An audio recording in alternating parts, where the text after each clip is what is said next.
Hey guys, what's up? It's Joe here from Humid Fume. Today I got this through, which is a Fiio E17 DAC and headphone amplifier. And the reason I got one was mainly because recently I just invested in a pair of these bad boys, which are some Sennheiser HD 650s. Amazing headphones. Absolutely amazing. I'll probably do a review on that if you guys are interested, actually.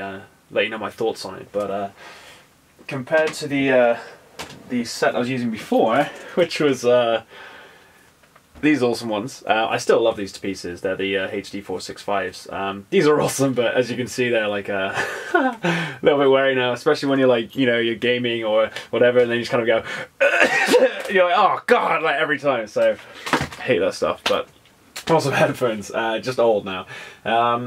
So anyway, using the 650s, when I was running through these, check this out, vintage, running through these old iPods, this is actually an iPhone 2 that I use as an iPod because I got it for free, and this is a really old one, which, funny story, I actually lost this about 4 to 6 years ago, and we moved the sofa from my house to my sister's new place, so the sofa had travelled through transit and everything, and then 6 years later, she's like, oh dude, I just looked down the side of the sofa and we found your iPod. I was like, so that was pretty ridiculous. But back on track. These just do not have enough power out to the HD 650s because the impedance on those is 300 ohms. So there's just not enough power from these to be able to get you enough volume.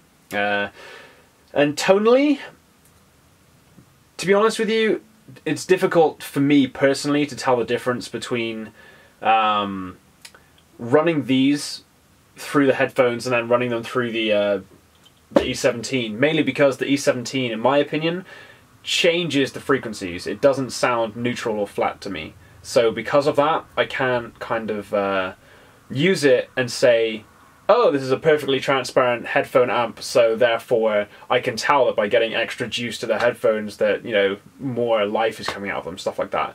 I can't. It sounds processed to me, but not in a negative manner. I'll get onto that.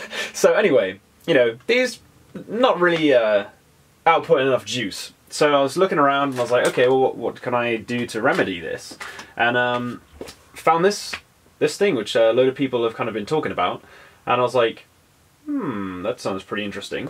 So what you get with it is this cool little case, which actually I'm just using to hold the extras. But this was an extra cable that I bought. I think it was the L09 or something like that. I've actually got the packaging. Hang on. Somewhere. Got the packaging somewhere. I probably put it in the box.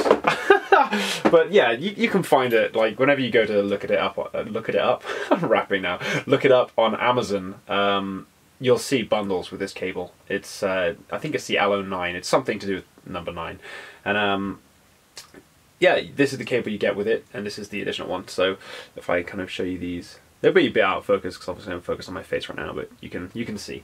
And essentially what you do is, you have your device, and you can either go straight from this on the bottom, you kind of plug your cable in here instead of your headphones, and then this, on the actual Fiio, if I unplug that, on the Fiio itself, you have an aux in down here, and you literally just plug straight into that.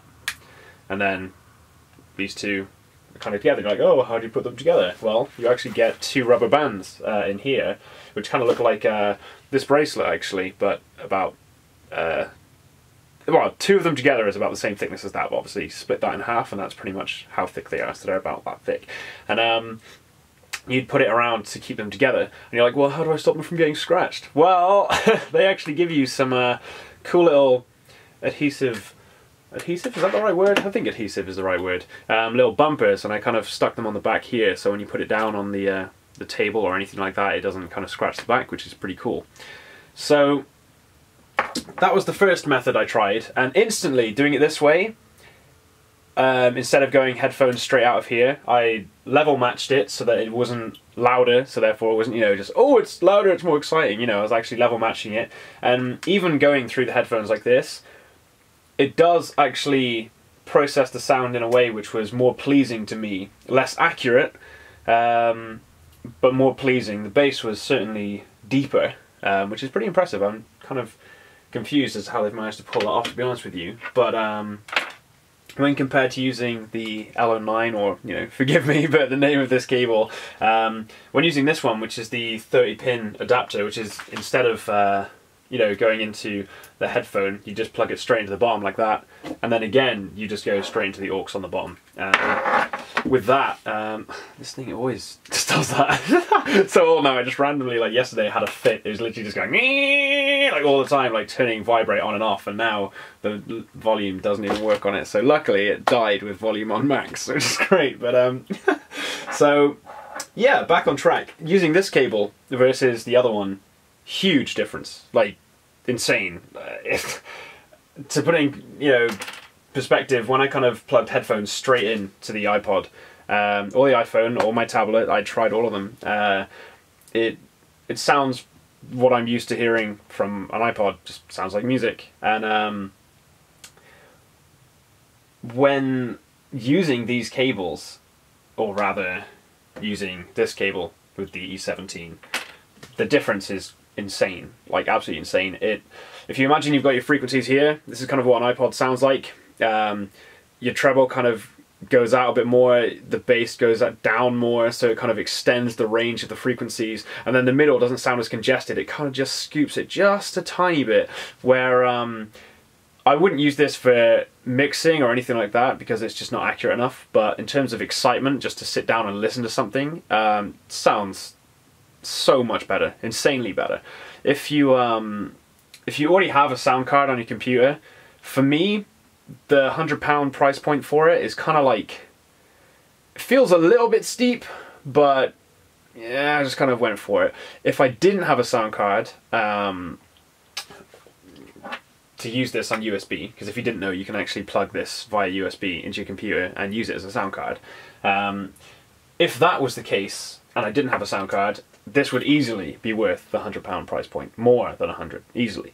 But because I'm already using my Axe effects and the Focusrite 2i4 for the sound duties, depending on what I'm doing, this really isn't up to the same standard as those. There's not much in it, but it's more of an accuracy thing. You know, the Axe effects sounds a little bit too shrill for what I'm doing, and the Focusrite, I'm just used to listening to stuff on it, so I prefer using that for mixing and mastering, whereas this just isn't accurate enough, in my opinion. But purely for listening pleasure and getting your iPods and stuff louder, phones, yeah, just, you know, any portable device, awesome. Battery life, I have no idea because I haven't actually used it out on the go yet.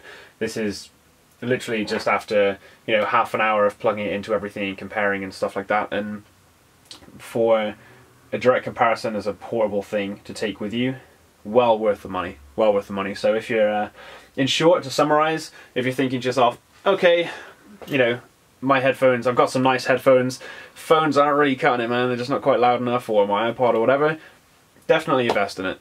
Cracking piece of gear, and it will certainly improve your audio fidelity, so to speak. So I guess to conclude, the only other bit of information that I've got to do with it with the settings is, at the moment I'm running bass on 4 and treble on 2 because I tend to listen quite quiet. I'm not really a blast it type guy in my ears, so I imagine the louder you turn it up, the more you dial those settings back to neutral. But for me, I'm running gain on 12 because these really are, like, you know, high impedance headphones, so, or low impedance. I don't know, I don't know which way around it'd be, but they're 300 ohms, so they're very resistant to current, so you really have to push it quite a bit through. I mean, loud enough for me was like 47 with bass on 4, treble on 2, and gain on 12. I probably already said that. But yeah, that's my opinion on the Fiio E17, which, in short, to summarize, if you need a sound card, or you need a portable way of improving the sound of your iPods and stuff and phones by a lot, get it. Definitely get it. It does its job. It does what it says on the tin. It's not the best thing you'll ever hear, but for 100 quid, I'd be amazed if you could do much better without spending a hell of a lot of money. And to be fair, in terms of portability, this thing's tiny. It feels solid, but it's not heavy. Like, I'd easily chuck that in my pocket next to my phone and probably not even notice the difference, to be honest. So yeah, there you go. Cheers, have a good one. Bye.